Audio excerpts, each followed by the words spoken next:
સોમનાથમાં આકાશી આફતે બરબાદ કર્યા। વેરાવળ નજીકથી પસાર થતી દેવકા નદી બે કાંઠે થઈ વહેતી।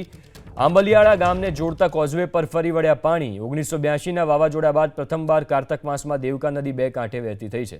આંબલિયાળા ગામને જોડતા માર્ગ પર પરિવહન પ્રભાવિત। ટ્રેક્ટર વગર આંબલિયાળા ગામ સુધી જવું અશક્ય છે અને આ દ્રશ્યો પણ તમે સ્ક્રીન ઉપર જોઈ રહ્યા છો।